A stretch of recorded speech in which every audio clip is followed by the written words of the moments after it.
Previously on the Community Chronicles. Alright, so we start, I think, the summer after my 9th grade year, and I was at math camp.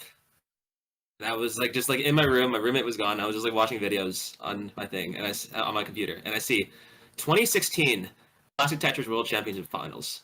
I still didn't start playing until maybe a week or two later, when my friend sent me screenshots of him reaching his very first level 23. I had just gotten Discord maybe a few days ago for the first time, and it was the first or second server I ever joined. I was terrified to speak to people who had impressive PBs, max outs.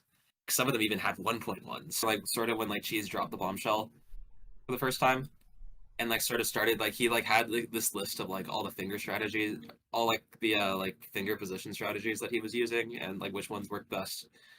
And it just looked so ridiculously unstable to me. Just you're holding the controller with two fingers and just slamming it in the back with the other. How does that work? How do people do this? And I brought my controller in the car, and I brought my USB adapter in the car. And then while we were driving, basically I would just do this on the level screen over and over and over again. Every combination of fingers, every just on the level screen. I would look at all the spacing between them, trying to get an idea for speed. CTWC 2020. Pivotal moments. Yes, the sequel to CTWC 2020. We'd learn later in more than one way. Right? I mean, it was so bad. It turned me European for 5 months. Yeah. Well, maybe it could be I'm a guy who likes to think through things, and that could correspond to me thinking too hard. But I don't know if there's anything that I could really say other than just I would get nervous because it's something that's meant a lot to me, and that probably meant I played worse than when I wasn't nervous.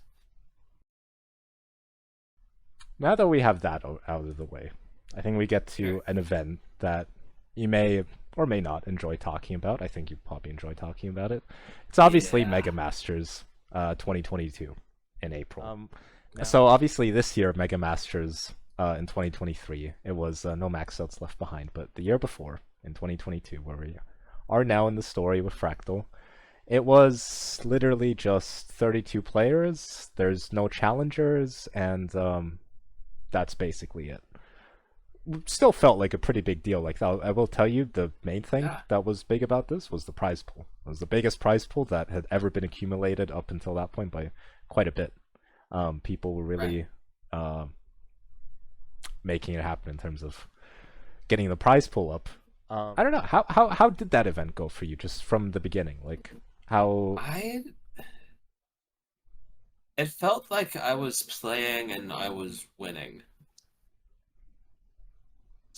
I think, yeah, because the main thing I remember was that all players were ranked higher. Basically, everybody but maybe one person was ranked higher than me at the beginning of the week of the tournaments, who I would eventually play. So I started with Rapta. I could beat Rapta. He was I had the consistency then, and then Huff, I think, was I had thought might be difficult, and I think I did pretty well in that match against him. And then that was the end of day one. And then I play, I guess, for the grand finals. So just quickly, you have Tommy, Alex, and then Dog. Tommy, Alex, yeah, that makes sense. Yeah, I play Tommy. I'm rolling. He's tapping. He's not cracked. He's not uber cracked roller because he's not rolling. I think he tries to roll switch at the last game, but roll switch is inconsistent. So I do that pretty well. Next game, I think I crush Alex T's soul, because I'm able to use just a lot of the practice that I had from PAL, just sort of keep myself together and line out and not go for anything too scary. And I'm able to take games from him that he would have won against basically anybody. And then the dog match is this big turnaround moment. All right, I think Cobalt calls it the $1,000 dig, where I just get every piece possible to get out. And you were commentating this, right? So yes. Yeah, every piece possible, and I like execute like everything. And I'm tapping, I'm rolling, and Dog's tapping, and then I get out. I think he sort of sees it out of the corner of his eye. He looks very confused, and then I don't know. I just play consistently, and I want to say Dog doesn't really doesn't really do well with his grip switches, and that's why he loses the last game and I win. You know, the thing is, like, to really set the scene for Dog versus Fractal in this final, Dog, while he had begun the process of learning to roll, he wasn't there quite yet. I mean, generally the community also wasn't quite there yet. It wasn't like everybody was rolling yet, but this was Dog, the reigning back-to-back world champion, and really just in terms of any event that would be going on, he was at that stage of his career where he'd just be the favorite for any tournament he entered. Right. And it was kind of, it's not like he would win every tournament, but you almost always have to go through him in some way to win the tournament. So beating Dog is kind of like the final test to really establish yourself as a top player. So it's Fractal against Dog, and Fractal has looked very hot this day. But of course, you know, you've seen the finals that Fractal's played. You've seen those incidents, right? And it's against Dog, the eternal champion, right? So for you to go through and win that in a decider, and you said it, I commentated, I remember it. It was truly just, you could just feel the energy changing, like, oh, okay, like, this guy's gonna be a real problem now. Like, you could kind of feel that in the air. Yeah. Essentially what I'm trying to get at is what changed? Like, how did this big pressure match just go so well for you? Possible that nothing changed, and I had good luck that day, that time. I mean, obviously I did. I think the dig is a big part of that. But going back to the dig, I remember during the color grind that I would really start to feel that a day was actually going good after I could manage to get myself out of the dig. And at the time, I think it's because that it was those moments that really forced me to like fix my rolling, or else I die. And the fact that I was able to successfully do that meant that my technique was good. And then when my technique's good, all that's left is to execute. And I guess that just happens to be something I could do that day. So who knows? Other than that, I don't know. Maybe there was pressure. You'd obviously won Masters before, but did that feel in any way different? Because it was a very different final from when you'd beaten Sidnev the year before. It felt way more satisfying, I think, because I played longer games. I went through more people. Like, I went through all people who were rated higher than me at the time, right? I was, like, extremely happy with it. Did you feel kind of like something shifted in your mentality after winning that? Did it feel like a burden was lifted, like the satisfaction of that? Burner? How? I mean, I was happy with it, but I don't know. I think maybe it caused me to like view myself as like top 5 more readily. And I think for the time being, that would be like about as far as I was willing to go, because I was doing well there. I think my single player achievements were like also like pretty up there as well. At the time, I think I really wanted to just like go really far and just like get everything that I could. And Masters, I think, was an extension of that. But then I think the next one, I think I get crushed by Andy in semis. The summer, kind of that summertime area in 2022, I think this was Fractal's time. This was when you were winning all your matches. You would reach world number 1 at this point. And it all started with the weekend during the Lone Star qualifier, which also coincided with because the top 4 players who had made Masters, the top 4 of Masters that month, were all going to this event. It was decided that they were going to do the top 4 broadcast live as well. So essentially, you had 2 big tournaments for you there. And you know, that event is very likely maybe the most stacked regional event that you have, because you have guys like Dog, Andy, you, Huff. That's really a hotbed of Tetrising talent, you know?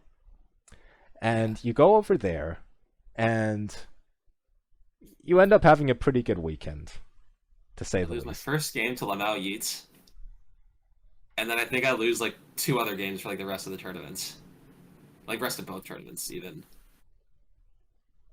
But yeah, no, I play. I think at first it was Dog and then Andy in semis and finals for the actual Lone Star tournaments.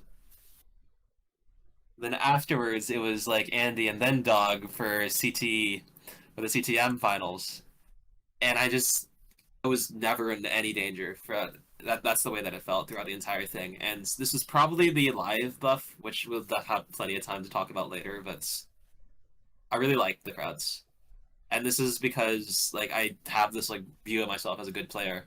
So I'm like, oh, there's like all these people, and I'm gonna get to show them all these like really cool and stupid moves, and we're gonna have fun with it.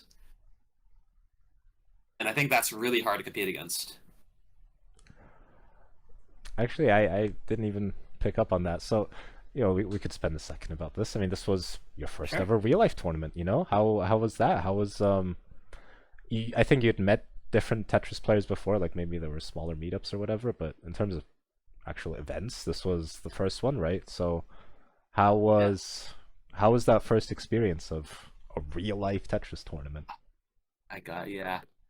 It was great. Like we met at like a central market or something just to hang out and talk the night before, and I met like a lot of people. I cannot really remember their name or remember like who specifically, and it was just talking, just like being in this environment. People they know me for like very specific reasons that nobody else in the world would really like associate with me. I'll just say the last time. It's like really nice just being there because there's this thing that's just immensely important to like you in your life that you know extremely well. And there's a lot of people there who that's the exact same for all of them. And I really feel like that's community. So it's a good feeling. And I wrote that like I think pretty intensely for like the competition. Actually, quite rare, you know. Actually, most players, they maybe actually get nervous during real I life think tournaments more I so than might have been online, a but bit full. I might have been a bit full of myself at the time because I had like all these like small victories, so it's like okay, we'll just continue that.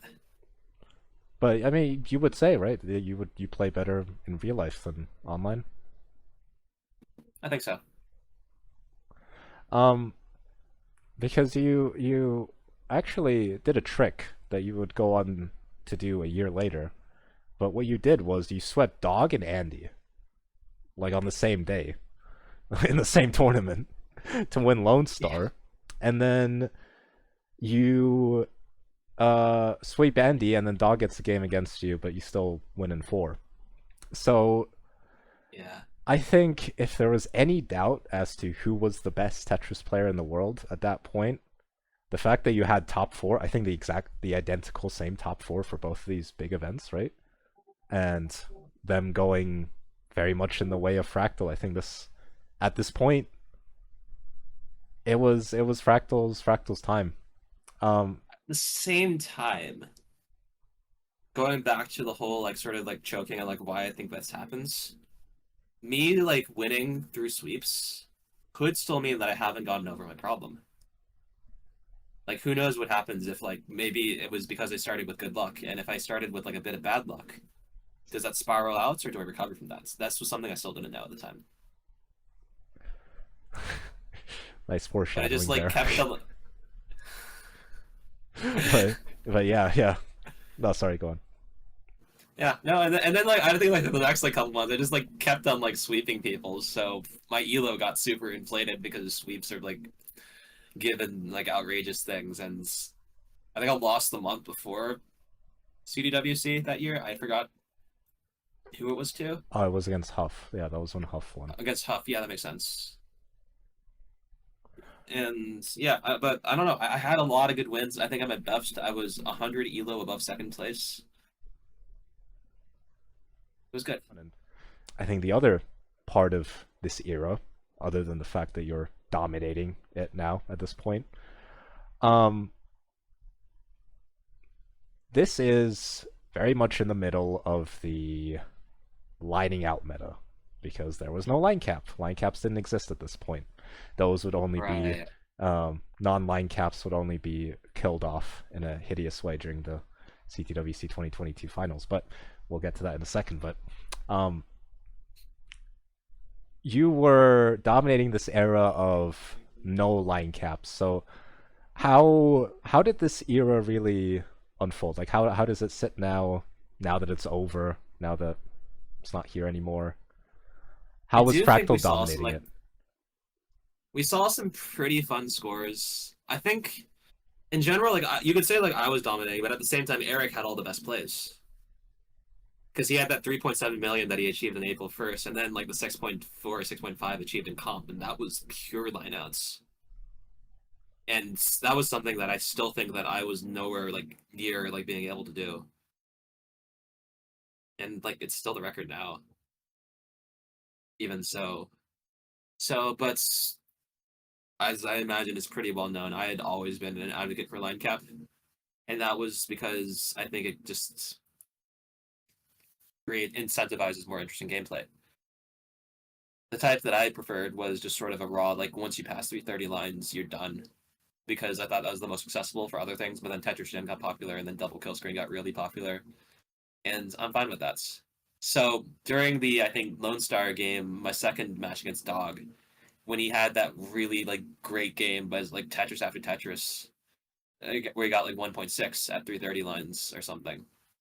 And then I just like spent like the next 200 lines just like chilling and chasing him down. I think I had like 8 left. That was really hype. And then I complete it. And I'm celebrating, but in the back of my mind I'm thinking, good. Because this was the example that I'd wanted, just to show everybody that, hey, line caps might be a good idea. Is this what you want to see? And I was able to really bring that about. Do you think Fractal benefited from the fact that there was no line cap at this point? Not really. Like, in theory, I had that, like, really insane, like, 150 line 29 start max that nobody would get close to for, like, a year. But it was unrecorded, and, like, I had not been able to get anywhere near since, and everybody knew me as a lineout player anyway, so... Yeah, it was just because I thought it was better for the game. And I think now we can say that, yeah, it was. How would you kind of compare events of then? Like, try to weigh those compared to events now, where there is a line cap. Like, do you think that different players had different advantages in general, or what do you think when comparing these two rule sets? Not particularly, if I'm being honest. I think because like I think people we associate with being like most aggressive are like people like Alex, and like he has the lines world record on 29. And I think, yeah, conversely, like you associate like people like me and Eric with being parts of like the in the line out era. And like I think Eric sort of just moved on, but that's I think for other reasons unrelated to the rule change. Because like he also had really sick efficiency scores too. Like his like I think he said it was like a 1.985 into 39. Nobody's gotten close to that in competition since, and like that was him. So I do think there is a pretty strong correlation between people who are good at like safety versus people who are good at efficiency. In terms of their peaks, at least. It's just that efficiency is like way better to watch, and I think way more skill. But around this time as well, as we're approaching CTWC, there was a different phenomenon that was very big in the community, a big talking point for a lot of players, and it's obviously the whole Big Six thing. For people who may not remember, I mean, most people probably remember, it was you, Alex, Dog Andy, Eric, and Huff, who for different reasons were considered to be of this big top six of players. And I think the main thing was as well, like, the only losses the six of you would have would be against each other, right? So that's how Yeah. this thing really came to be, and why that was the big talking point when we talked about who was going to win CTWC this year, because that's obviously the next big event to talk about. What did you think about that time period, like leading up to CTWC? Where did Fractal rank in all of this, and how? I think I had a lot. Yeah. I had a lot of success, so like maybe I might have considered myself like towards like the upper end, like a bit above, and I think the stats at the time reflected. That's the stats at the time predicted the same thing. But I think I also felt that we were all like probably pretty close in terms of difficulty. Like I would assume that my belief was that the 3-0s were like really overrated and like just more luck than anything else. And then if like you give each person like an equal share, like a 16% chance of winning is not great. So it's like hard to like see yourself as like predict yourself winning, because it's more likely that you don't, but you want at the same time to go as far as possible, and then that's really the only thing you can do.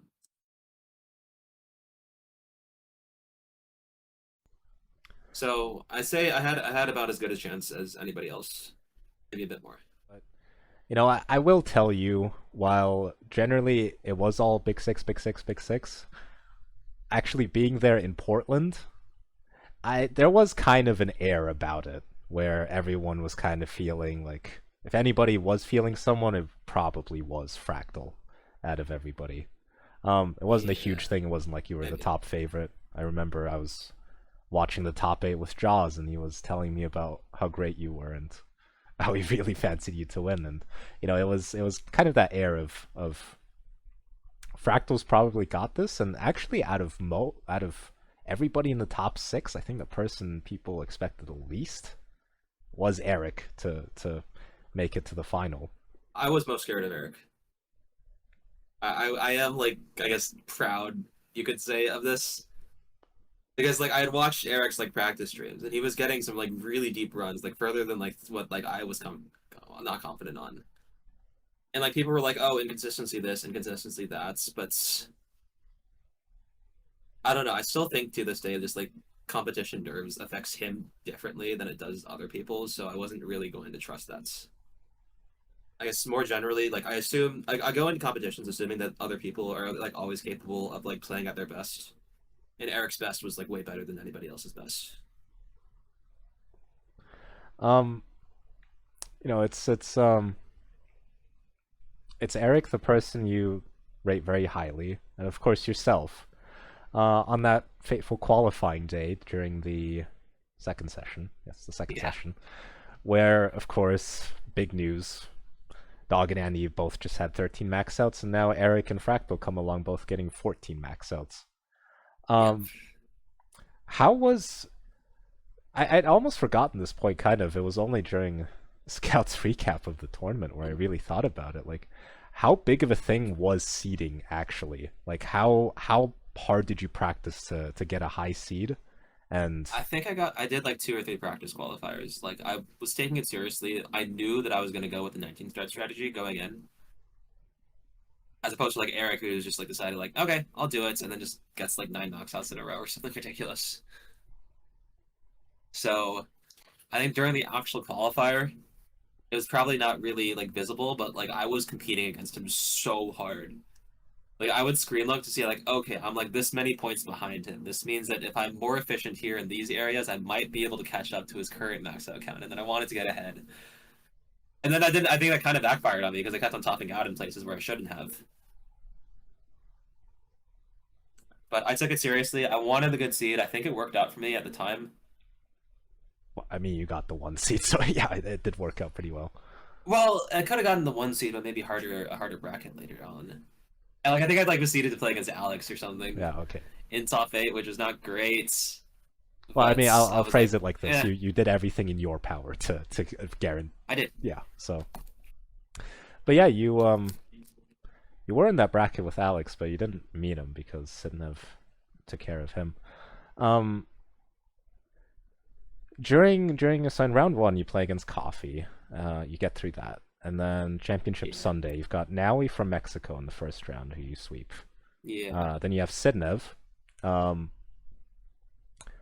I think this was still right before Sidnev really started to pop off and become as good as she is now. Like, really, like, Yeah.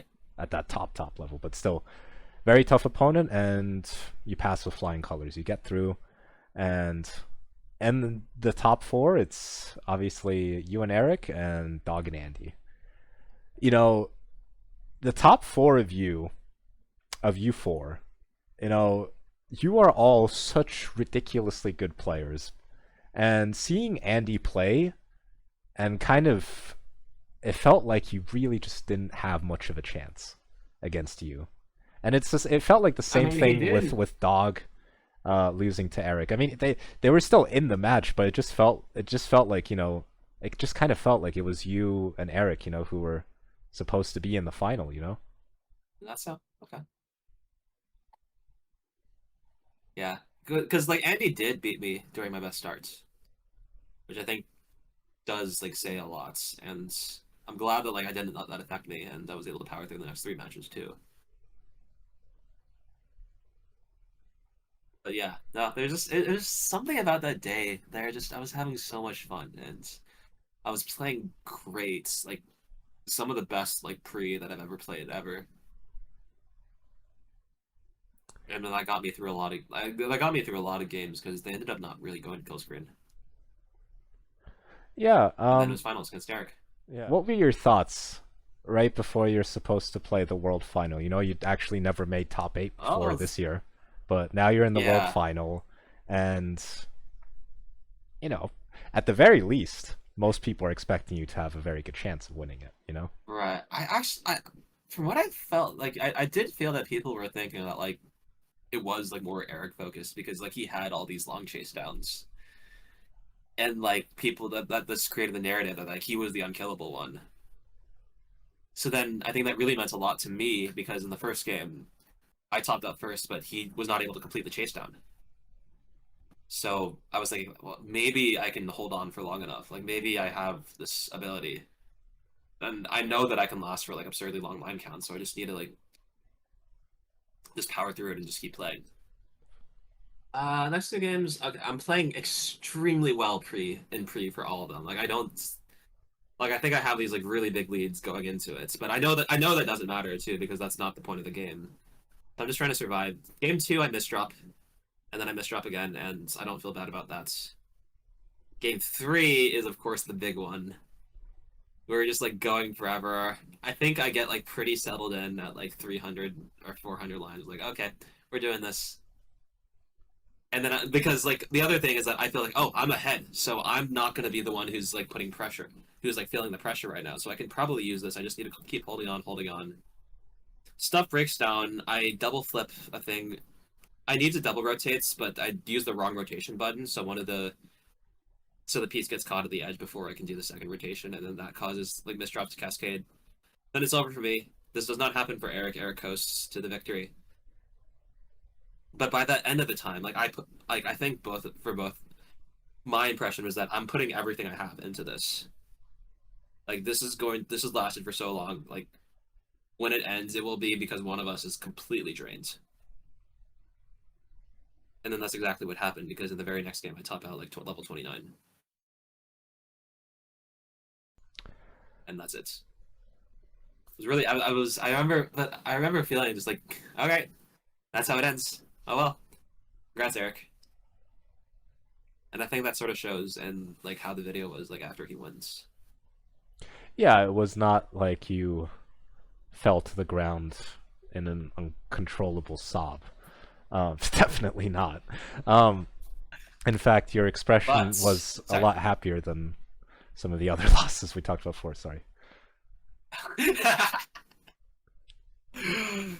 But I remember in the days after that, and part of this was because I got like sick from probably Eric, but like there were a lot of people at the convention. It was Eric. Afterwards, and I just like started feeling like just progressively worse about it. Just really subtle ways, and I think my thinking was that I had lost my chance because now CTM was going to be full line cap. Vince said like, okay, we had our fun here. We're going to move to line cap next year. And then it's like, what am I going to do? Am I really that good at efficiency? I haven't done anything. I haven't been able to like last more than like 4 or 5 Tetrises in a while. So I think I vaguely mentioned this before when I said that the idea of no line caps was hideously murdered by the 2022 finals, because that did go for very long, and I think the big aftermath of that was, I think the people who were still on the camp of we don't need a line cap did switch over, because I remember, I won't say exactly who this was, but this person had been a very big anti-line cap person. And then I could just overhear them after the final just saying like, yeah, we probably need a line cap like after at like 39 or something. You know, it's... Yeah, and like CTM had like been doing line cap stuff for a few months now, so yeah, it had been in the works. I think I honestly do feel that having CTWC be the way that it was acts as a very good send off towards the old rule sets, and I think to some extent this is what Vince was planning. Obviously you were in favor of it, but in terms of you as a player, how was changing up your strategy to now try and be good in this meta rather than the survival meta? It's difficult because I wouldn't even say that was my focus.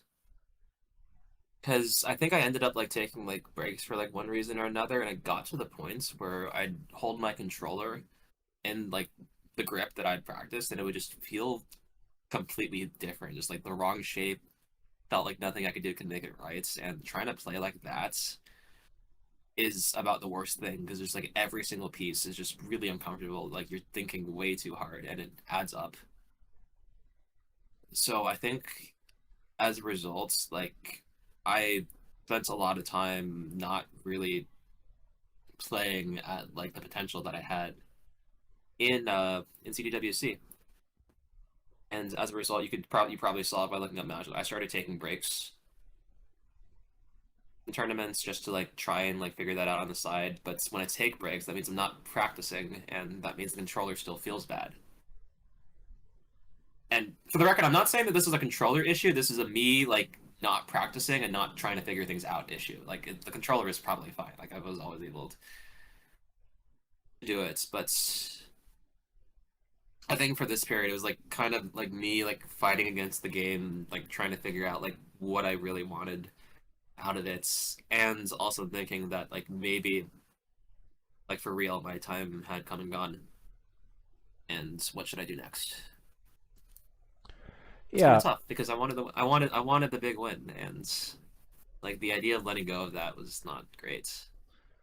Yeah, 2023 generally, before the big thing we're going to talk about, doesn't really go your way. So, for example, you have your Megamasters title defense. This was actually after one of those breaks that you mentioned.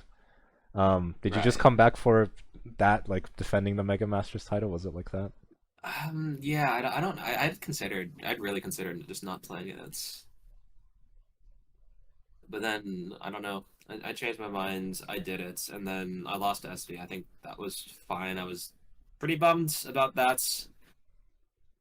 But also, like, SV was, like, kind of a machine at the time, so it was all good. Yeah, you, it was, you didn't win any Masters this year. You did also go to Lone Star once again. And I go to what? Lone Star. Yeah. And how was this event? Because obviously, you know, for example, okay, I will say that I went to one event before that, which was the Jersey qualifier in January, and I mentioned that because I think that was the first like in-person event that I like flubbed pretty hard. And it was just, I think because of the same reason, like I hadn't been practicing and it really showed because I wasn't getting comfortable. I even brought out a glove at one point just in the hopes that it would do something for me. It doesn't. Gloves don't help. Lone Star was weird. I think, so this was after I had really started to like actually just like practice again, and I was beginning to figure things out. But like the qualifier, like getting qualifying games in was difficult.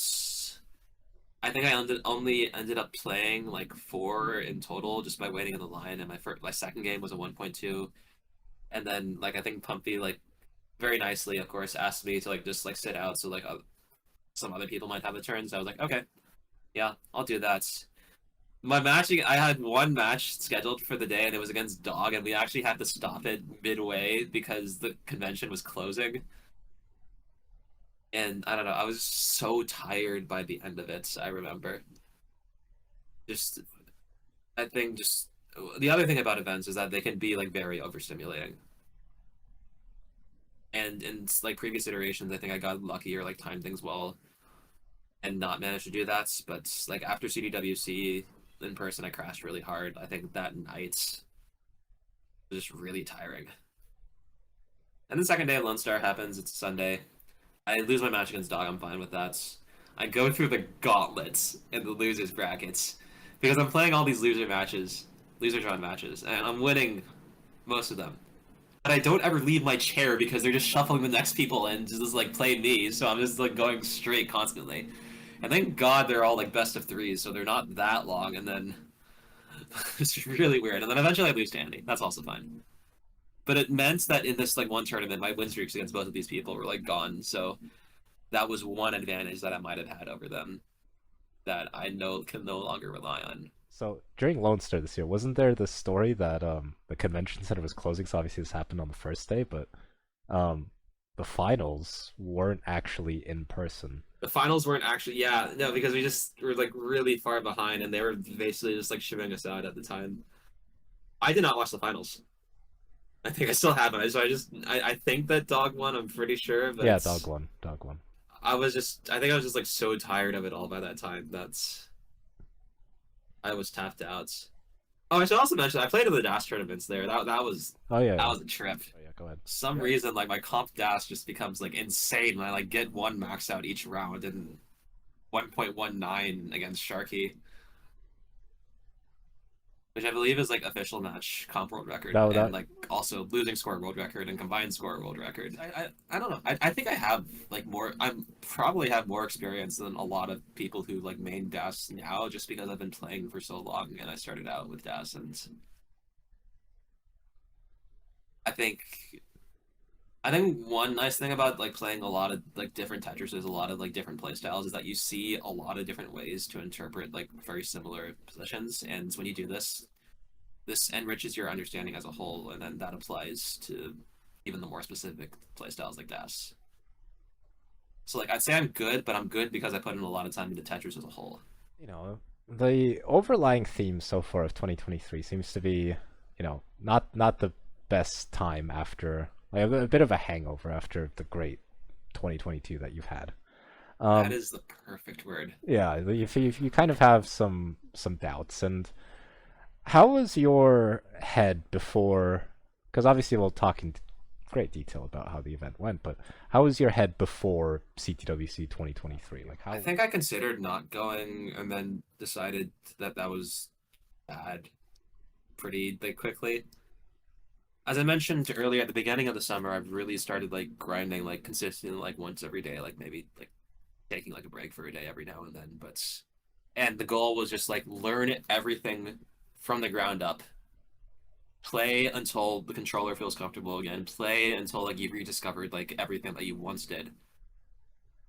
And honestly, it just took like a week of that, and I felt like I felt like most of the doubts disappear. A Lone Star, I would say going in that I felt that like I was like basically close to where I was before. And that didn't end up being like particularly true, but it was still like better than like I would have been able to do like even like a couple of months ago. So then I don't know, I think I kept playing like basically, and then in the month leading up to CTWC, I started going like really insanely hyper focused on comp play, which is not, I think, to a degree that I had not really done before. And what this meant was that I played 29 Resistant Trainer over and over and over and over and over again. And I looked at the scores that I got just to like get an idea of pace, and I started comparing them to like what other people were getting. And I don't know how. I just kept figuring things out. I developed this role trainer ROM thing that lets me see like very precise inputs, and that completely like revolutionized the way that I think about rolling, and I think this understanding might have been able to help me like improve and fix mistakes. And then at some point, I realized that the scores that I was getting offline were not any different than like a lot of the good scores people were getting in actual games. That was great, and it would have been perfect if I was actually consistent. So I knew like I need more practice, but I really really feel like I'm on the edge of just like breaking through and like becoming a guy who could really win. Who like really had like the same shots or like close to the same shot as like a big six person had of winning last year.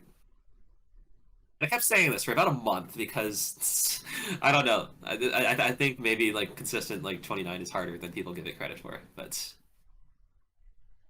that was my thoughts going in. Like if I somehow managed to pull everything together, I could make some noise. Obviously, the year before, you were going in super hot, and we're aiming for the number one seed. I think Right. people were expecting that, but this year it's generally even in qualifying, like people weren't actually sure what to expect because now there's just a There was bigger group there was of the Scouts people. prediction video.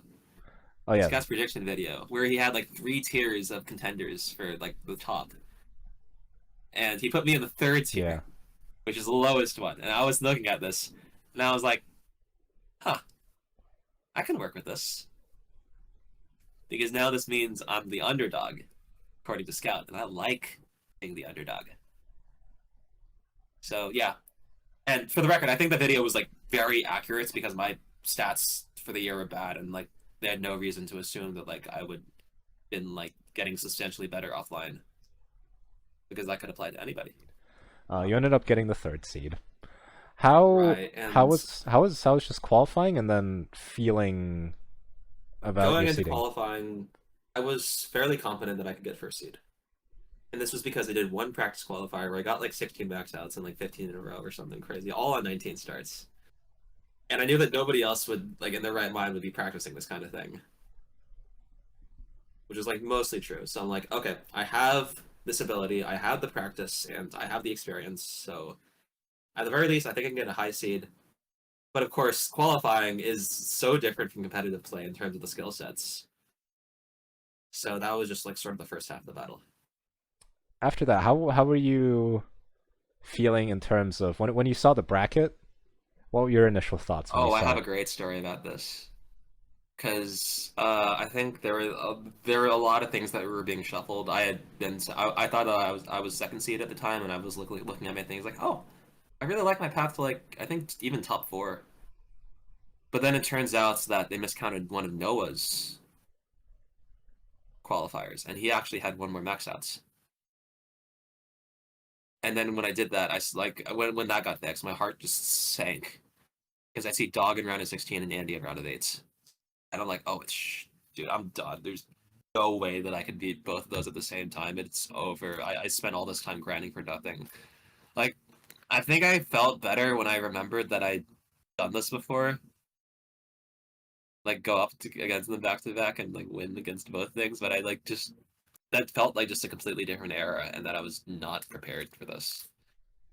Going into the top 16 day, obviously, like you could see the bracket playing out like Yeah, after you qualified, but obviously when you go into top 16 day, it feels more real. It feels closer. It feels like, okay, if I beat this yeah, guy, then it's gonna be that guy in the next round. Like that morning, that Sunday morning, where was Fractal's head at? yeah.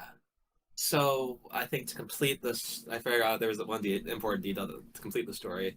The next day, they found that they didn't calculate Dog's qualifier Yeah. correctly. There's some controversy about this. I don't really know the details, but he got moved up a seed, and then that means yeah. So instead of Dog in top 16, I would be facing Eyeball. And like I was thinking, oh yeah, Eyeball's pretty good. Plays off like I know that he plays mostly offline, but he has some like really nice scores. I think I'm better. Then I actually play him, and then game one, I'm like, oh, huh. He's not dying. That's problematic. And I feel still pretty confident because I have this insane transition score. It was like a 690 or something, and I'm like way ahead of him going into kill screen. But he is not like he did not go stupid underneath the pressure. Like he is like being like calculated and like getting Tetris still and like catching up. So I was like, oh shoot, I need to like start doing this too. And then this is where like all of like my practice on like 29 transition trainer really starts to come in, because I can sort of slip into that. And I think the tournament being CTWC being like a tournament that's important, like maybe the perfect combination of that causes me to play just so slightly safer. But on the other hand, I'm also like hitting these like really crazy digs with like 8 lefts or like stuff that like I should not be going for and I should not be hitting. And I'm able to win. And that feels so good, because it is a kill screen battle. Deep kill screen battle at that I don't really have a lot of experience with, even in like the more recent CTWCs. Or the most recent CTMs. And that I consider that to be like my first major victory. It was a confidence boost, and I think I more or less cruise throughout the rest of the games there. But I have all really, really, really good performance from him, because like he ended up with like the 4th highest losing score total out of any player there. And then you get the gauntlet. You've got Andy and Dog, the 2 brothers, And yeah, 2 of the greatest And, players like, ever, like in a row. You got to beat both of them to make the finals. the game 1 of the Andy match though, I did not realize like just how terrifyingly close he was to winning until I looked back and like heard like his comments on it. Like it's like what he had to do is he had to like sort of tuck a bar underneath this like really weird overhang to get a Tetris, but he overshots it and then he undershot the next piece.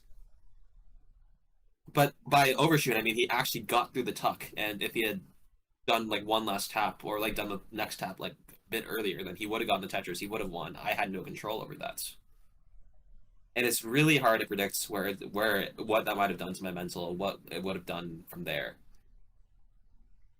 But that didn't happen, and I didn't realize this, so like my confidence just like kept increasing, and then it kind of exploded into that game 3 against him, where I just kind of go crazy at the end.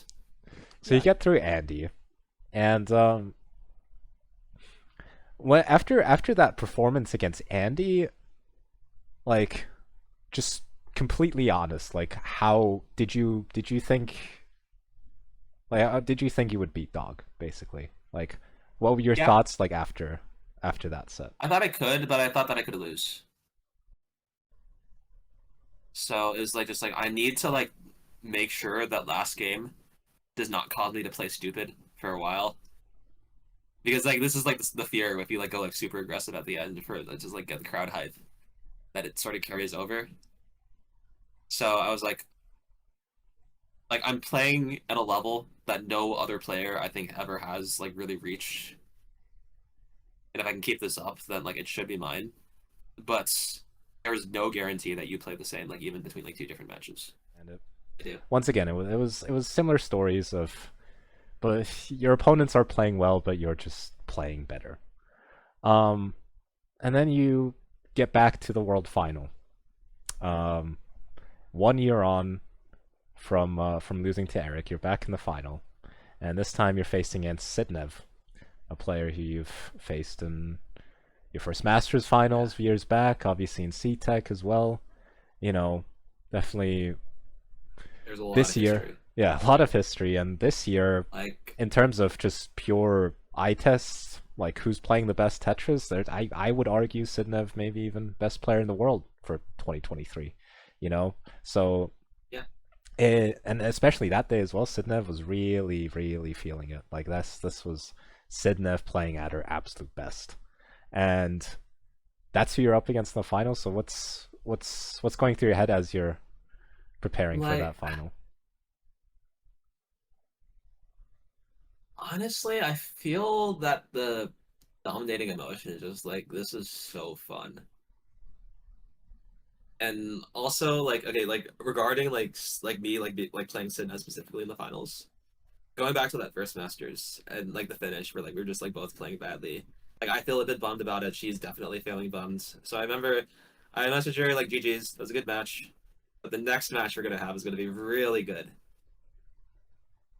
And then we kept like saying this over and over and over again, like after like each time we played, because like sometimes like I think she would have a bad day, sometimes I would have a bad day, And that had been happening like recently in the matches that we'd had leading up to this tournament.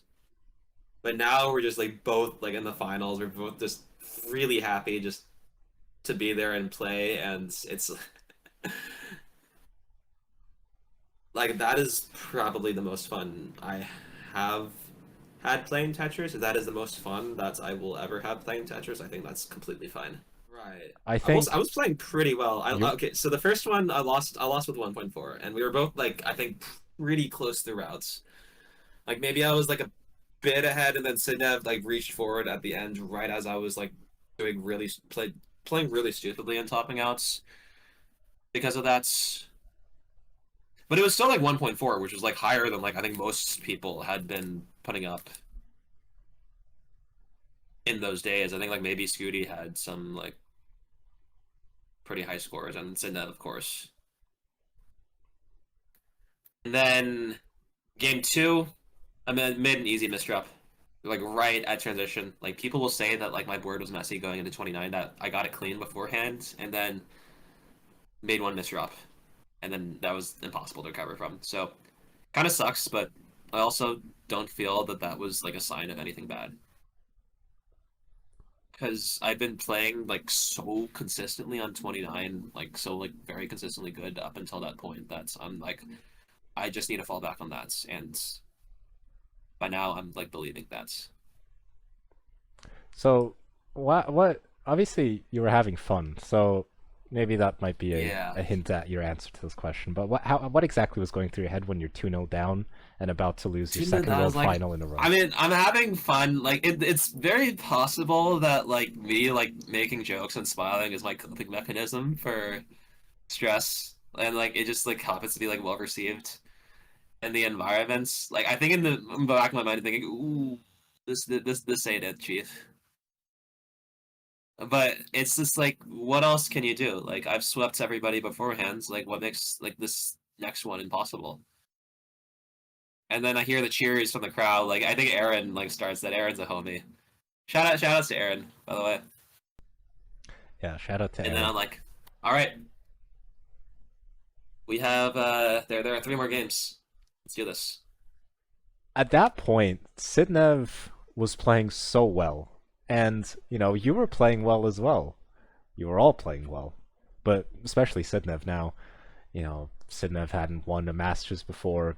This Yeah. was her first like really big run in a world championship as well, because I think she'd made top 8, yeah, top 8 last year, the year before, but now for the first time like to the semis and to the finals. And the strange thing about these next 3 games is that it didn't feel like she was playing any worse. Like, okay, I think one of the games she might have had a slightly early top out, but she was Yeah. just playing her best, like Yeah. continuing on. And then for some reason, she just can't win any of the next 3 games. Well, I mean, it could be luck, right? Could be luck. Could be that my match flow was easy. Could be there's a lot of that, and like this game is. It's kind of hard to quantify luck with this game, but I don't know. I think I I really wouldn't say this is like I felt different than anything like beforehand, like on the verge of losing, and like I like buckle under the pressure. Maybe the difference here is that I just let myself get completely absorbed in just the crowd and like the entire moment, and I let that like carry all the emotion. I think another factor was that I got like really good sleep for those. Oh yeah, okay. Going back to sleep schedule, I think this is completely unrelated. I just want to talk about one advantage that I think I have for live events. Now, my sleep schedule at my school, which is in Boston, Massachusetts, is horrendous. I like consistently go to bed like 2 to 3 a.m. But Portland is 3 hours earlier. So that means that I go to bed at like 11 or 12, 11 or 12, which is like actually kind of a reasonable time. So it might benefit me in some way. I don't know. Go on. Okay, so game 5. Okay, I win the second one. I like really do well on kill screen there. I'm really feeling good. It's a decider. Like we're both in equal territory. And I look at Pumpy. Pumpy's like it's sort of in like this towards the side, just like manning everything. And he looks at me and he says to me, "We're doing seed 999." because in CTWC cartridges you have 3-digit seeds Yeah. because they randomize it every year, so it works out. And I turn to Cinda and I tell her, we're doing 999. And he's like, all right. So we start the game with seed 999. This is the worst seed I have ever come across, and it does not even come close. There are 29 bars before transition. I think the lowest anybody's ever seen is like 26 or 25. And like, honestly, like, I think in some like really twisted sense, this was kind of the perfect seed for just like a final game decider, just like the game throwing everything bad at us, and we still lived through it nonetheless. And we both made it really far too. The main thing about this, you know, every game could have gone either way. This was such a close set. You know, both of you would have been deserved winners, but in the end, it's Fractal, who is now the champion of the world, the CTWC winner after, you know, those online years where you had 2 heartbreaks. Obviously, the final against Eric, where you were so close, you were playing so well, and, you know, obviously that was a great memory, but you didn't win, you know? Maybe you could have won that. But in the end, in 2023 of all years, when maybe you didn't have the best year beforehand, for the most important tournament, you turned up, you got the job done, you got the world title, and, you know, obviously you were having so much fun, but just in terms of, like, big picture, like winning the world title, how did that feel?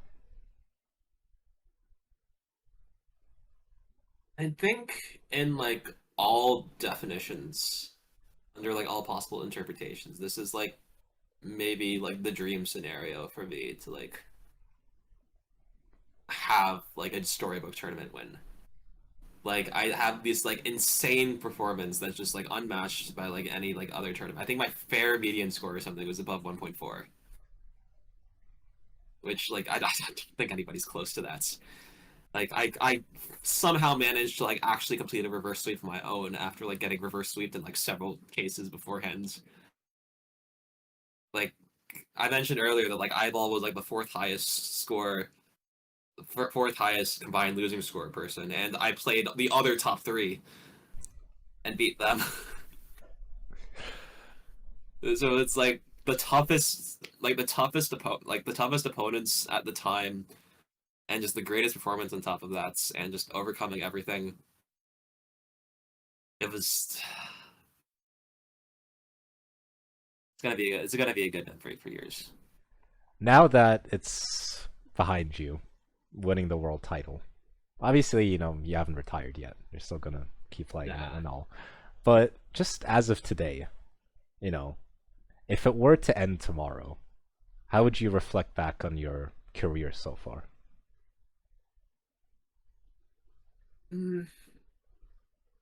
I think the absolute perfect situation would be a world where I didn't need this.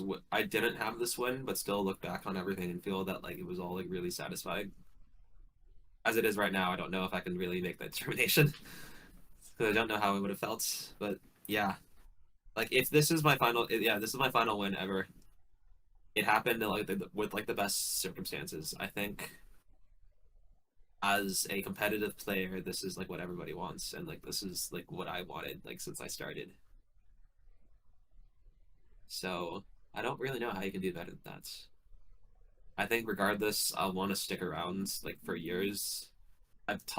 Always talked about like doing things that I never end up doing, like content creation would be really cool, like making cool websites like Greg and Professor L have done, or websites and programs like Professor L, like Greg Ansel for Java. Like they're all people that I look up to a lot, and it's an area that I haven't really explored. So I think lots to do. Yeah. Obviously, we've spent quite a bit of time talking about, you know, the choking and whatnot. But, you know, now that we're here, now that we've reached this point, you know, you've had your fairy tale CTWC win, you know, you got over the line. Obviously, it's I think we've established that sometimes there's a lot more factors that go into these things. It's not just like, oh, one guy is the choker and always loses. Like sometimes, Right. on the day anything can happen. Sometimes you're just unlucky. But having said that, there was at the very least some degree of difficulty in getting that, whether that's having enough stamina for the entire tournament days, whether it's not being nervous, like as simple as that, or whatever. The point of what I want to ask here is, as somebody who's kind of gone through that route as a player, when you look back at those losses, like the Tetris time loss, or when you lost in CTEC or whatever, when you look at those losses, as someone who's accomplished what they've done now, how do you look back on those? Do you think like, oh, is it great that I've in the end won those tournaments, or is there still some lingering feeling about those matches? I think that's a lot of my approach to things in Tetris and honestly in life falls squarely in the category of what we call brute force, which basically means do thing over and over and over again until you get so used to it so that you have complete control. And until you do that, then all that preparation means that like the final results is the culmination of like everything you've done before. So I think these losses are like pretty instrumental in just getting me exposed to these kind of situations. And I think fundamentally it is about just like getting up, just like keeping on trying, and to always be looking for like new ways to make a breakthrough. And maybe it doesn't work out for somebody, but at the same time, like even like when I was having these like really bad losses, the part that like I hated the most wasn't the actual loss itself. It was that I was losing because I didn't enjoy myself while playing. That the controller felt like the wrong shape. Like at the end of the day, like I think I will always love playing just even on my own, because fundamentally, like it's a game about saying this is a piece, this is a board, put it in the best place possible. And that's like something you get to do hundreds of times each game. Like, and for whatever reason, that doesn't get old for me.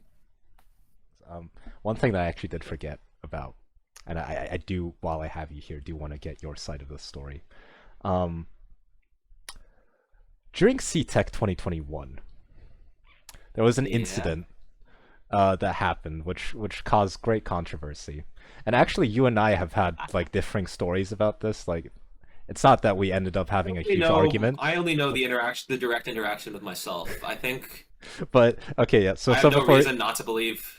So before we get into that, basically what happened is one day I get an announcement on my phone, and this is all part of the public record. So this isn't like taking out skeletons out of the closet or anything. So this all happened in public, by the way. So this all happened. I'm not like stepping out of line talking about this. I get an announcement on my phone one day while I'm out, just saying about CTEC while it's going on. CTEC 2021 NFTs, and obviously the reaction was, what? Like generally people were very confused as to why this was happening. And so basically I'm out and I'm not like reading the discussion, but then a couple hours later I look back at my phone and it says NFTs cancelled. Now basically what had happened is that the announcement said something to the tune of there were going to be NFTs released about moments of CTEC. Now what that exactly meant wasn't exactly sure, but it was sort of implied that the players were going to be, like the moments of the players were somehow going to be turned into this. Now, the thing is, from everything that I know, and this is where you come in, they did ask one player beforehand for permission. None of the other players were asked from everything that I know. Maybe someone can come out now and correct me on that, but as far as I know, the only person who was asked for permission initially was you, Fractal. And and the thing about that is, you have to carefully listen to what I just said. they asked for your permission. What I didn't say is that they got your permission, because they sent you the message. If correct me if I'm wrong, they sent you the message. Yeah.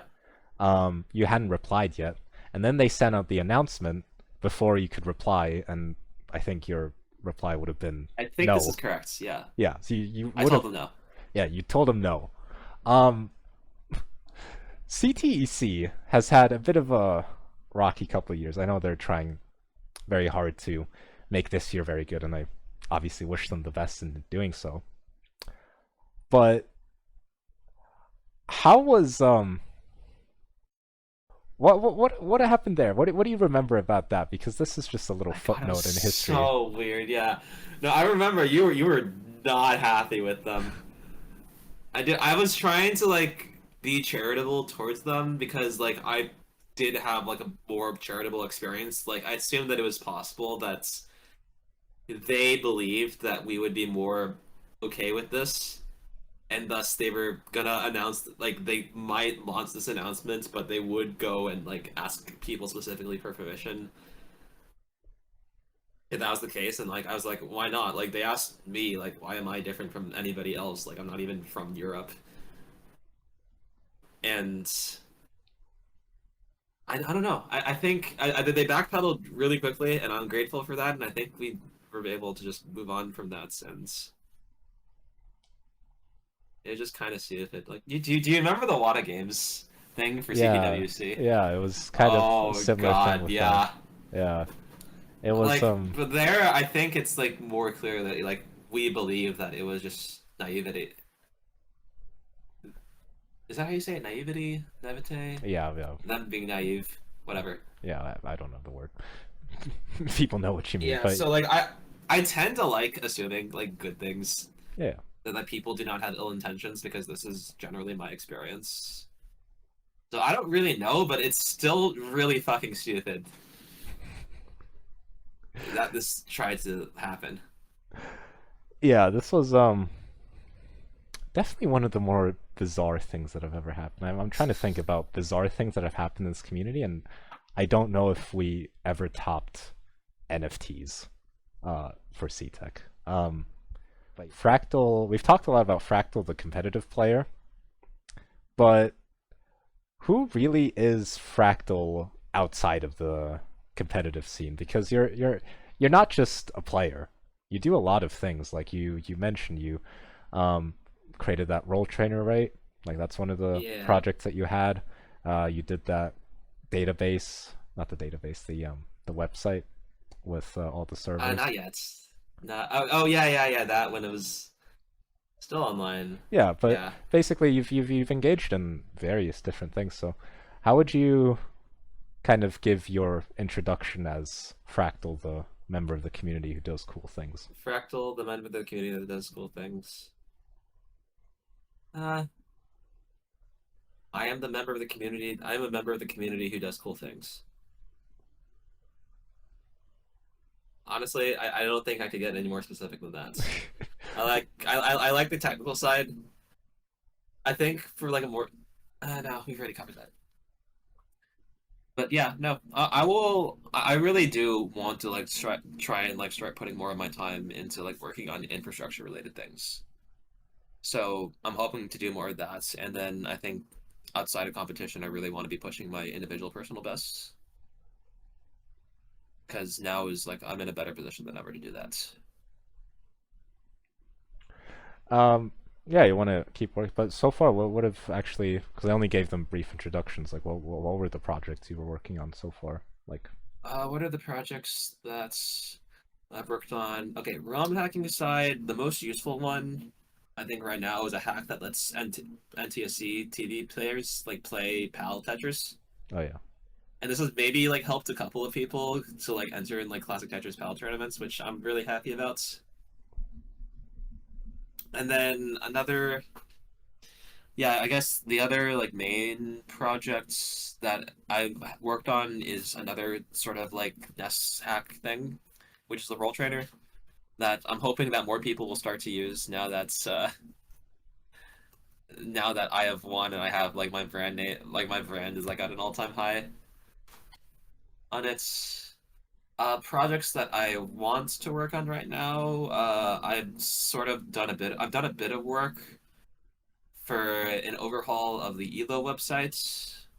I would like to like put my own time and like and actually like lead one of my own for the leaderboard specifically. I've had ideas for just about a year about how we could like completely change that, maybe for the better. But I'd say like overall, I haven't finished a ton of things that like have like substantial value. But that's something, which is why it's something that I really want to focus on. Yeah. So we've discussed the aspect of obviously you want to keep playing, you plan to keep playing and Yeah. want to get involved in more projects. But from your perspective, in your opinion, just the whole scene as a big picture, how do you see the future of the scene? How do you see the scene unfolding over the next couple of years? That's complicated. I don't think we get bigger. And that's, to be very blunt, it's not something that I'm completely torn up upon because I think the community being smaller and everybody knowing everybody is one of its like greatest strengths right now. It's bad. I think it's bad in the sense that like if we don't have fans, then it's harder to like properly compensate like the people who like actually like put their souls and their time, the nice things that we have, which is like really significant. So I would like to see that stabilized, and I think there are steps that are being taken to do that. I'm pretty excited actually about the directions that like CTWC will be taking. And yeah, actually, I think there are like a number of factors that's have been like hindering CTWC before that aren't going to be this year. I can't really talk about them too much, but let's just say that I'm pretty excited for how things are going to go. And I have a lot of trust and respect for the people at the forefront of that. Thing is, Fractal, I think we've talked and talked a lot about your career and who you are and the future of the game. Actually, we would be at the end, but actually, I there's just one more thing. I watched the interview after the CTWC 2020 your bracket, and you mentioned something along the lines of before you played NES Tetris, you used to play like different versions of Tetris, like a little bit. And the one you played the most was like this Macintosh version, like on your dad's computer or something. And you not the most, but I had you played that. That was a significant one. You mentioned that you would be interested in trying that out. Did you actually try it out since? I went and found an emulator on a website, and I tried to play it, and it was so fast. Like I don't get it. Like I could not move the pieces in time. Like actually, and I know that something is wrong because I saw my dad play on this level, and he was fine, and like he's not fast. So I haven't really investigated that more closely. It would be fun. This has been Community Chronicles with Fractal. Obviously, I'd like to thank you very much for agreeing to come on it. Would you like to say anything at the end? I don't know. Whatever you want. There's one, I think during my post-CTWC speech, there was one shout-out that I wanted to say that I just forgot in the heat of the moment, and it's to Vince Clemente, my hero. No, one of many of my heroes, of course. For just always being that guy. Like, I got to know him first because he actually, like, joined, like, Sharky's Gauntlets and, like, basically just as a way to interact with, like, more of us. And like I feel that he's always been like consistently like fighting for like us and our interests, and that honestly like means a lot, says a lot about kind of the leadership that we have. It's full of people who care, basically, and that means a lot. You want to say anything to the people? Anything to the people? You should keep watching Tetris. I think we're gonna be doing some really cool things. I think that's a good note to end this off. So, okay, there we are. This has been Community Chronicles. Thanks for having me on, Tugi. I was gonna let you speak, but yeah. This has been Community Chronicles episode 4. God knows when the 5th episode will come out, but this has been good. This has been Fractal. Once again, thank you so much for agreeing to come on. And yeah, I wish everybody wonderful rest of their time, however you may perceive it.